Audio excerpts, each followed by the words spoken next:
God. Oh, hey there. Welcome back to another episode of Trading Up. My name's Rickayla, and I'm your host. Today we're going to talk about one of the oldest professions in the world that dates all the way back to the Egyptians 5,000 years ago. You guessed, I'm talking about plumbing. Well, me being under the sink probably gave that away. But there's more to plumbing than just fixing leaky sinks. Today we're going to learn things like what plumbers actually do on the job, what kind of projects plumbers work on, what kind of tools plumbers use, and why you should be considering becoming a plumber. So grab your wrench, and maybe your poncho too. You're watching Trading Up.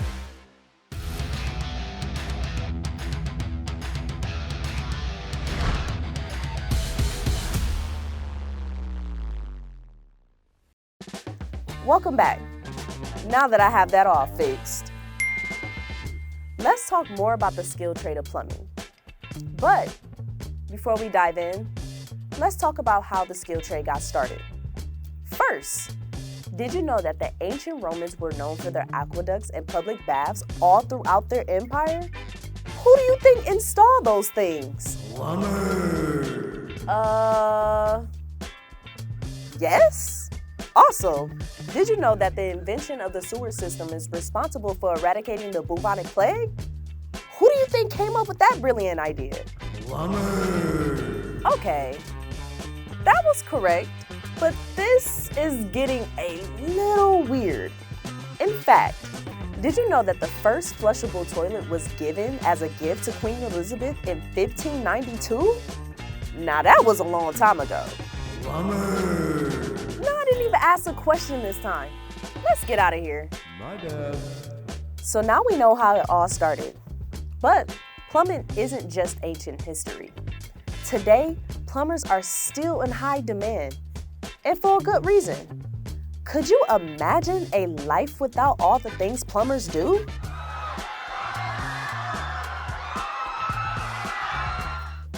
Whew, wouldn't want to imagine that. But being a plumber has some major advantages too. First off, plumbing is one of the highest paid skilled trades. And on top of that, every day is different. New projects, new places, and you get to work with your hands. And last but not least, plumbers get to help people and truly make a difference in their community. Just think of all the areas of your daily life that are impacted by plumbers. Like drinking clean water, taking a hot shower, eating food that is grown on a farm, or even made in a restaurant. So, we're gonna take a quick break, but when we return, we will talk to a few plumbers and talk about what they do every day. So sit back, hang tight, you're watching Trading Up on Beacon. Welcome to Trading Up Trivia. I'm Deborah Overton from the Toledo Refining Company, and here's your trivia question.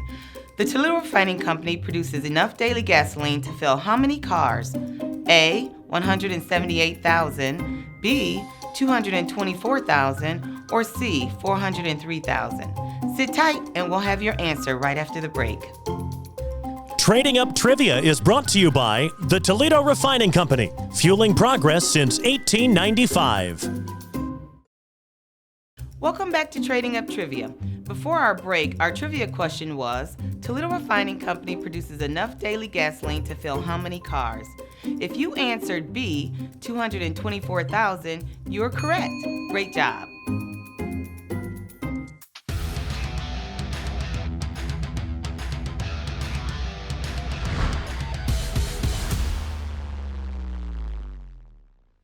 Trading Up is brought to you by Piercings by Caitlin, voted best in Toledo 4 years in a row. Check our website for monthly deals at piercingsbycaitlin.com. Welcome back to Trading Up. We've already learned so much about the plumbing industry. And if you're anything like me, you probably still have tons of questions. But why ask me when you could ask the plumbers themselves? So let's go see what they have to say. How did you get into the skill trades? So actually I went to college and got a 4-year degree. I my bachelor's of science, and I went into the field, and it wasn't all I was hoping it would be, and I knew there was really good money to be had in the trades. But I wanted to do something different, something more exciting. Even though that job was fun, it was just a job, but here it's more of a career. Well, it pays good. That was a big benefit, and like I said, I started to realize that I was pretty good at it, catching on fast, and I figured it'd be good to stick with, something that I naturally was able to bite onto. It wasn't my intention to be a plumber. In the beginning, never thought I would be. But once I started doing it and fixing people's problems, I started taking a lot of satisfaction from that. What do you do on your job every day? As a plumber, what I will primarily do is that when we go into a building, we're going to focus on drainage systems. We're going to focus on water systems, as in providing water for a facility, gas systems, whether it'll run to your furnaces, things of that nature. You're going to use a variety of tools. You're going to learn to cut different types of pipe, thread certain types of pipe. You're going to learn how to join different types of pipe, the codes that are involved and how you have to run that pipe. You have to put on your thinking cap. You have to apply what you learn. It's a very challenging thing, but it's also very rewarding. So a plumber does a lot more than you would think, actually. I mean, we do anything from piping in air, piping in copper water lines, underground water lines, sewer lines for all your toilets and sinks and drains are all going into it. So you get to do some pretty cool stuff. You get to go into industrial settings, commercial settings. We do some residential. You get to go all over and just do a very wide scope of things as a plumber. What kind of training do you have to go through? Here in Northwest Ohio, here at the PITC Training Center, we are comparable to the Harvard of education when it comes to plumbing. The knowledge here, the type of training you're going to get is a 5-year program. Could range from anywhere to 2 to 3 nights a week, 3 to 4 hours a night. The cost of that training is very minimal compared to any type of profession out there. The majority of that cost is paid for. You actually go to work, they put you to work, and the way they look at it is that you're going to go to work to go to school for free, just about. You're going to come to the school, you're going to take classes for 5 years that is going to run the entire gambit of what we do in the field, as well as when you go to work, you're going to be working with a journeyman, a professional that is skilled in the field, knowledgeable, and they're going to pass down some things you might not learn in the school. There's little tricks to the trade, and these guys that have been around a while, they take pride in that, and they want to pass that down to the people like us that are coming up. And there's a lot of pride taken in making sure that we pass on correct information so that we're really good at our jobs. What school subjects do you use the most on a daily basis? So I use a wide range of mathematics, trigonometry, offsetting pipes. It takes a lot of calculation with measurements, and you don't have to be a math whiz to learn this stuff. That's what this whole program's about. I always worried about when I came here for the apprenticeship that I wasn't really gonna be up to snuff with the math, because I only did poor in one class, and through all my years of school it was always math. I never was really good at math. But you come here and the math they teach you is all practical, it's hands-on, it's stuff that you're using in the field every day. So math and science is a close second, because there's a lot of math and science too. Math, 100%. That's the biggest one. And for us too, code, they're not teaching that in high schools, but the code is going to be a really big thing, especially for a plumber. You really have to know your code. What is the coolest thing about your job? Really the excitement. That was one of the things in my last job. I kind of got tired of the same old thing every single day, but here it's something new almost daily. It's really cool. Get to go out all kinds of different places, see all kinds of inside of all kinds of different factories, and it really keeps things fresh. There's never really been a stale or dull moment, really. I'd say the coolest thing about my job is that everybody needs it, and I don't worry about working. I don't worry about not having a job. I don't worry about not having the opportunity to provide for my family and to share the knowledge that I have with other people, because I'm sure that those are the same goals for everybody in this world. I've worked a lot of jobs. I'm kind of on the older end of an apprentice. I've done a lot of things. And one of the things that I really draw a lot of joy from and fulfillment is knowing that I'm part of something really big, and I'm developing a lifelong skill set and career that absolutely nobody can take from me. I can utilize my skills anywhere in this country at any time, and I can be paid very well to do that anywhere I go. Wow, that was super helpful. Huge thanks to all those plumbers for sharing that information with us. There's a lot to know about plumbing and what they do on a daily basis. So, we're gonna take a quick break, but when you come back, we're finally gonna get our hands dirty and on some of those tools. You're watching Trading Up on BCAN. Hey there, I'm Kyle Dockery with Sheet Metal Workers Local 33, and this is your safety tip of the day. Never modify or substitute your tools. Many power tools and other construction equipment used on the job site are built with guards and other safety measures to prevent injuries to workers. Workers sometimes remove these guards and safety measures when using the equipment. Construction equipment and tools should be regularly inspected and shouldn't be used if the guards and safety measures are missing. Only use tools for the job they are designed for. If the application requires a certain tool, use that tool. Thanks for joining me, and remember, always stay safe. This Trading Up safety tip is brought to you by Smart Local 33.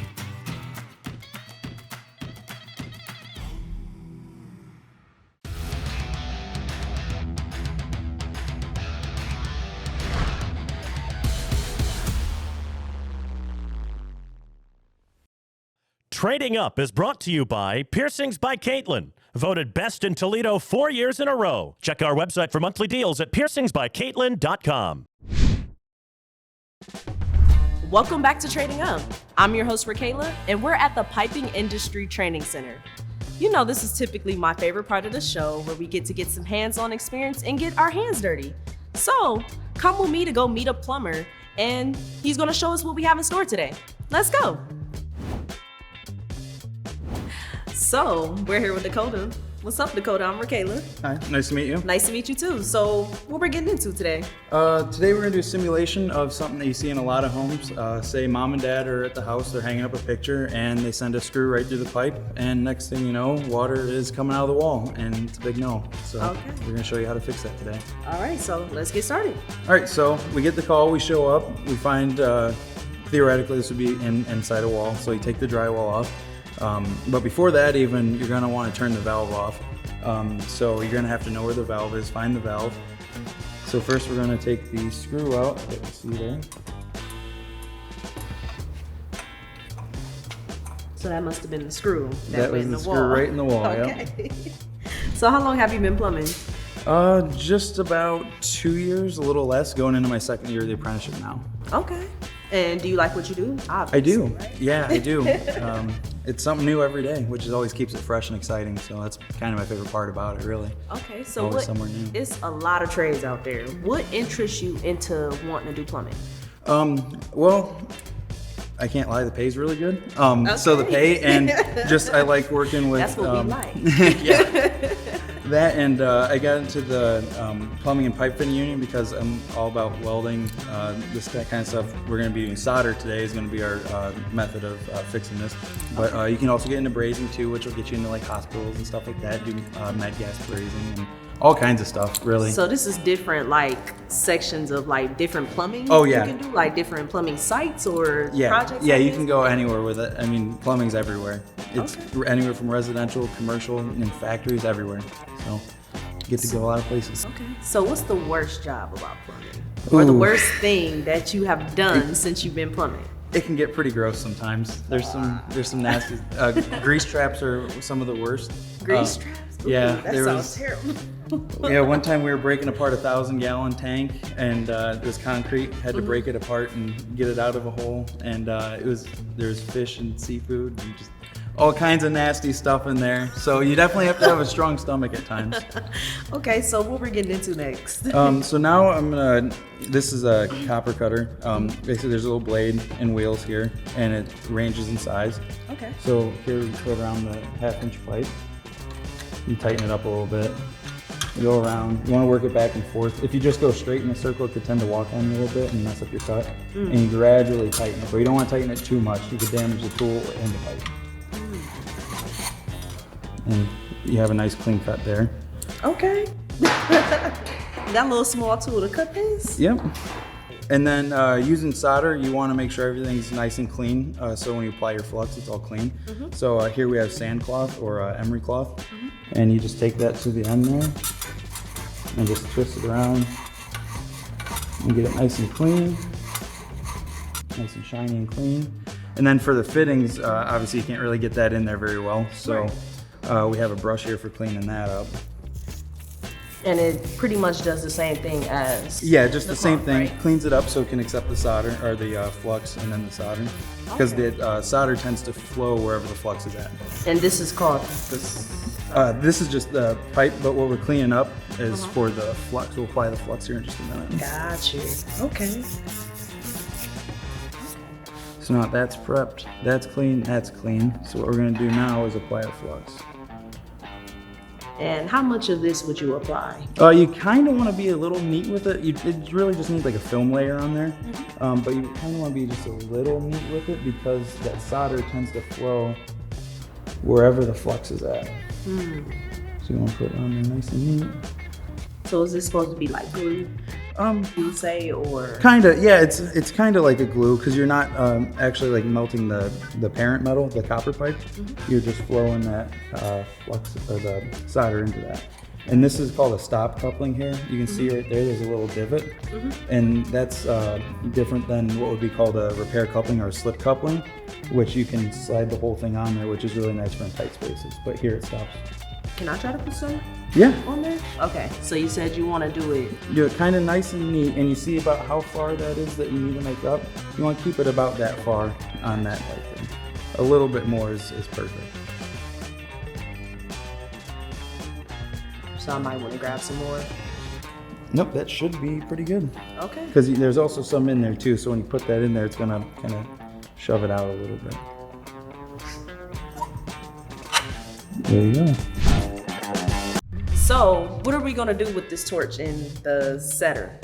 The solder. So what we're gonna do with the solder and the torch is we need the torch to heat up the flux and the solder, and we're gonna heat up the fitting here. And once lightly touch the solder to it, and then it'll get to a certain point where it'll start to flow right into the joint. And you'll know it'll, like I said previously, it'll kind of flow with that flux.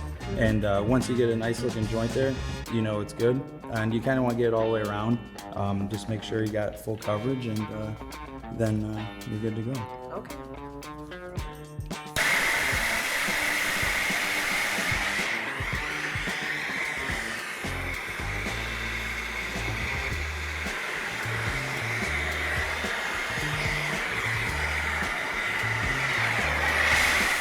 And then you just do a little flux there at the end. It helps clean it all up. And the purpose of that was because you want the water to still flow. Yeah. As if the pipe was one, correct? Yep. Or, so yeah, all we did is that's just the coupling that we threw in there, and now we would replace that.